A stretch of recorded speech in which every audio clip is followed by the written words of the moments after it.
Okay. Okay. Hi, my name is Deja. I'm in 10th grade, and today I'm going to be interviewing Miss Gomez. So, the first question I have for you, Miss Gomez, is what what part of you makes you proud of yourself every day, or what makes you keep going? My students. My students. That's the biggest love of my life. My kids. I always say my kids, like, but my students, they keep me going. I am always trying to find ways to do new things with them, to help them. So that's a big push for me. So, and I mean, every day I'm happy to see the little triumphs that every student has. Okay. Okay. How was your life growing up? I had a really pampered life with my parents because I was the youngest. So it was a pretty easy, happy childhood.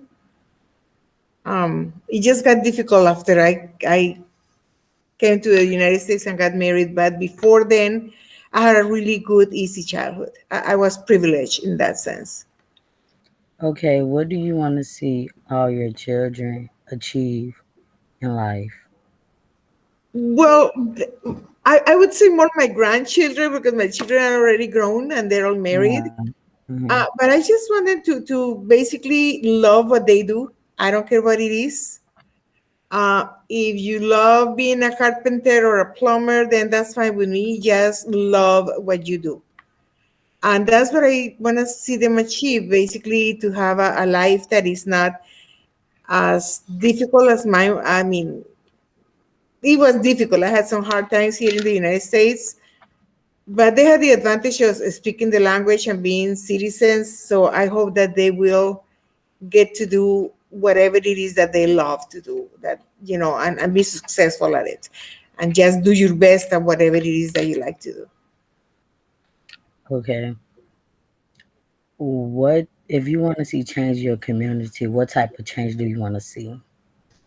I wish we could all erase this idea of race and color. Yeah, we all have a race. We are all belonging to the human race. I hate how, or I dislike very strongly how people tries to put you in a little box according to the tone of your skin, and that makes no sense because we are all the same, and we should treat it. So that's the biggest change I would like to see in the community. They stop discriminating each other because you don't look like me. So yeah, that's the main thing, that we need to get to talk to each other, start the dialogue, get to know me, I'll get to know you, and I'll bet we can be best friends. It's just a question of having that dialogue, initiated. Okay. So, do you see the world different because of the pandemic? Oh yes.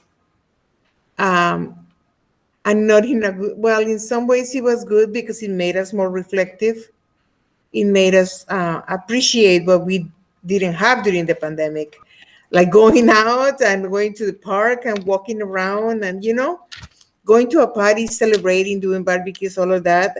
It made you appreciate more what it is to have those little pleasures, and it made you appreciate more family, especially when you couldn't see them. But at the same time, it gave you such a feeling of isolation and loneliness and despair that it was really rough on a lot of people, especially on kids your age, because I see the difference on the bubbly, happy, kid that wanted to always get the A or the B, and now is like whatever. But I think that was because of a whole year being away from everybody. That was so. Yes, the world is gonna change. I don't think it's gonna ever gonna be the same. At least not for this generation. I don't think so.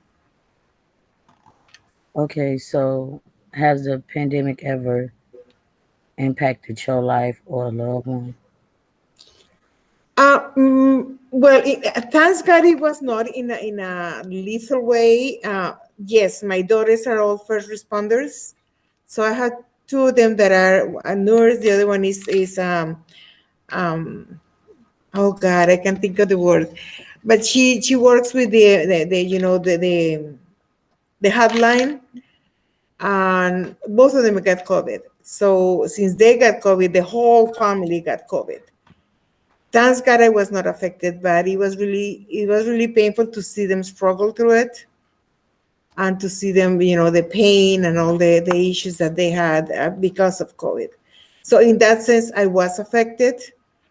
Thank God nobody died, but still, just looking at everybody else, just knowing somebody who had been, taken by this disease was really horrible. It was a very, very painful process. And the fear, even coming back to work was really scary for me because I didn't know. I had just gotten my vaccine, but this not knowing what's going to happen next, um, kind of, it was really scary. The first day that I came back, I was like really nervous and jumpy and that.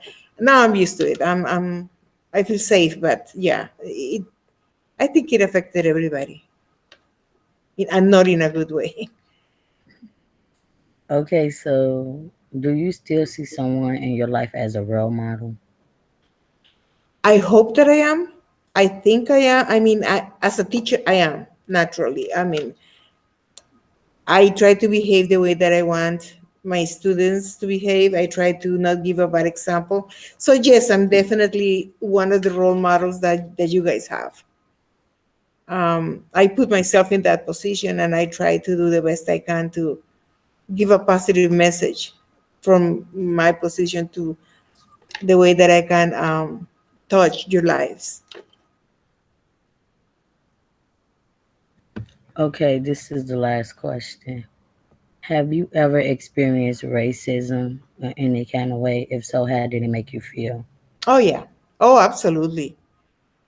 Multiple times, not just once. The good old follow me around the store to see if I'm stealing something.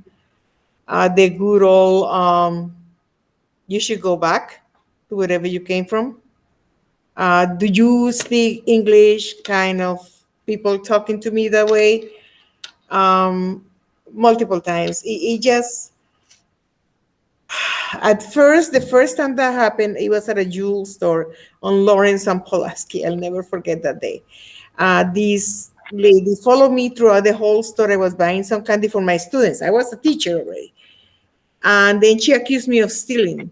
And so I went to the manager and I told him, like, she's accusing me of stealing. I want you to check my packets. I want you to check my bag. I have nothing. I'm just what I pay for. And he refused. He just didn't do anything about it. And then he went on to tell me that I wasn't welcome at the store any longer. And like, I didn't do anything wrong. She accused me of stealing. I didn't steal. And, so he basically said that if I if I didn't leave the store, he would call immigration. And like, okay, just at this point, I'm like, I'm not. I was angry. I was humiliated. I felt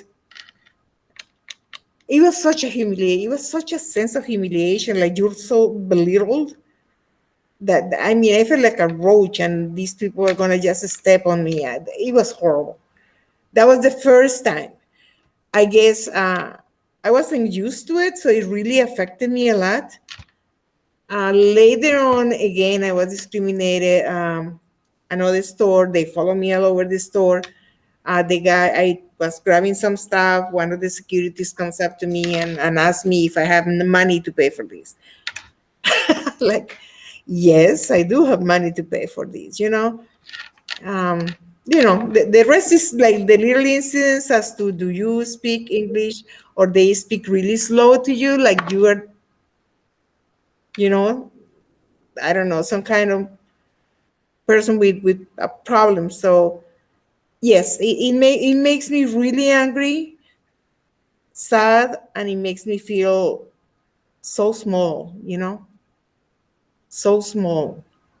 And they usually stereotype me for the good, and it's like, no, that's not all of us are bad people, not all of us are good people. It's just a little bit of everything, no matter what color you come in. That's why I wish we could eliminate this concept of race. Because your color or your nationality, that doesn't change the fact that you are still a human being. And you should be treated as a human being with the same respect that no matter who it is should be treated. So yeah, I have. And I didn't like it one bit. Okay, I'm done. Thank you for letting me interview you. Thank you for interviewing me. I'm honored that you chose me. I really appreciate it. Let me stop the recording. How do you stop this? Okay, I'll cut this part. That was great. Naisha in Italy, I just want to tell you guys you did really good on your found poetry poems. Those were so cool to Okay, read. so you're So good good now. job, guys. I loved reading them. That should be. I mean, this should be it. I'll enter the grade. Don't forget to do the reflection. Please don't forget to, because that's a lot of points too. And then let's go back to the other room. Okay. Thank you. Okay. You're amazing. Okay, baby. I'll see you in the other room.